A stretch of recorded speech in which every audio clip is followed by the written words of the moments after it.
And welcome to the Business Spotlight. I'm Pat Dewar. I have a absolutely great show today for you. It's a little bit different in that if you're a business owner, if you're a leader in a business, you will want to tune in, because today we're going to be talking about the 7 major marketing malfunctions. I had to practice that a few times, but the guy that we're going to have on the air today is Andrew Szabo. And Andrew is, well, you'll think he talks funny, but that's just because he's from England.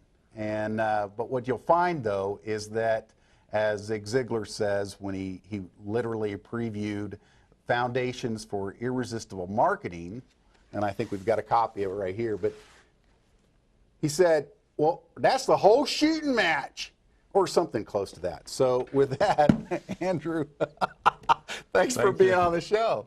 It's good to be here, Pat. Now, you have developed from, I guess, pretty much in your past, 7 keys that most businesses are messing up with. And how did you develop that?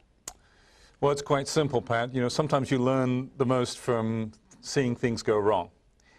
And for the last 30 years, being engaged in business since I've been in this country, actually 33 years now, and having worked with public companies, private companies, for-profit, not-for-profit, some of you small business owners out there, solopreneurs, I see the same issues come up over and over and over again.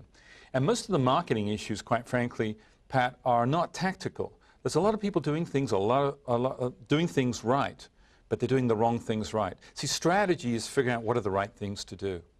So I created the 7 major marketing malfunctions to overcome the strategic failures that I see most businesses fall into, or traps. I know that one of the things that you have is you've brought some slides on this. And just to kind of prep the rest of the story, so to speak, today, what are those major malfunctions? And if you're a business owner, chime in, because if you're messing any of these up, oops, this is costing you. So let's get right into that. Yeah, and I just want to hitchhike a point, Pat. You're absolutely right. You only have to get one of these wrong for your marketing to be undermined. So if you're sick and tired of marketing not really working as well as it should be, sometimes the solution is not going to be, so the issue is not tactical, but it's going to be strategic. So let's run through what I see as the 7 major marketing malfunctions. Like I said, I've seen this over and over again. And the first is not listening to the marketplace. I call it lackluster listening. There is a conversation going on in the marketplace all the time. And now with social media, we actually have the opportunity to listen in on that conversation much better than we ever have before. So it starts with knowing who your target audience is, what are their issues, listening to them. The second major marketing malfunction is positioning, poor positioning. When you position yourself profitably and with purpose, you're going to create value, and you can actually even command more in the marketplace. And positioning is really the building blocks that lead to the next 2 marketing malfunctions, which is brand baloney. Too many brands out there are nothing more than phony baloney, because it's not built on a strong positioning. And that leads to the 4th marketing malfunction, which is really the keystone. Think of this like an arch, if you like, and it holds up all your tactical bricks. So the keystone in an arch, what makes an arch strong and supports everything else, is the keystone, and that's messaging, mediocre messaging. All too often messaging I see from organizations and small companies and businesses, it's as bland as spam. Who wants to be as bland as spam? The 5th major marketing malfunction is ineffective integration. Cooking or marketing, it's not about one single ingredient. Marketing is not any one thing that you do, or nor is cooking. It's not any one ingredient. The power is in integrating the ingredients together to create, if you like, a unique marketing source. So I see ineffective integration of marketing ingredients as an issue.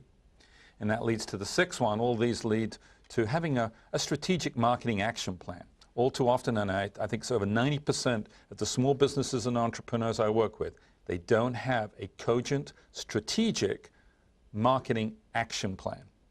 And finally, when you've put your plan into place, you've got to measure your results. Meager measurement is the 7th failure strategically of most businesses from a marketing point of view. So there you have it, the 7 major marketing malfunctions. Now, one of the things that's really important about each of these is that it's a whole food group, okay? And the reason is, and I failed to mention it, is that you consider yourself the marketing chef. Yes. Now, where did you get that name? Well, I married two of my passions together. Actually, it was a funny story. We're in Italy, and sometimes, you know, when you take time off, you get new revelation. And we were in Italy with our family in 2006. And I realized, you know, it's kind of interesting. There's a lot of marketing people out there, experts, gurus, authors. You've had some even on your show. Several times. And yet very few of them actually have a memorable brand. In fact, I think chefs do a better job in creating strong brands. So I said, okay, I'm going to marry two of my passions. One of them is food and cooking with marketing, and I brought the two together, and you have the marketing chef, which is a memorable brand. Plus, sometimes people need to see, you know, existing things in a new light. And I think by using food as a metaphor, everybody can relate to food. It's a fresh metaphor. It's not like the military or sports metaphor for strategy, which is a little overused. I have fun with it, and so does my audiences.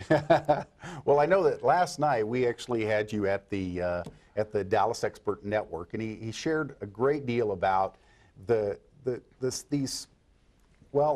way of understanding whether your business is actually being effective. And he called it the nude method, and that brings up a whole different imagery. But we'll cover that on the next few segments of the Business Spotlight. I'm Pat Dewar. We'll be right back.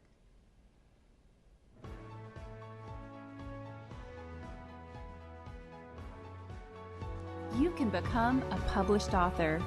Discover a system that will lead you from idea to having your book on the bookshelves. Bob Baer pulls back the curtain at the More Power to Publish workshop. Watch and learn how to follow the step-by-step plan to turn your idea into a published book. Learn more at morepowertopublish.com.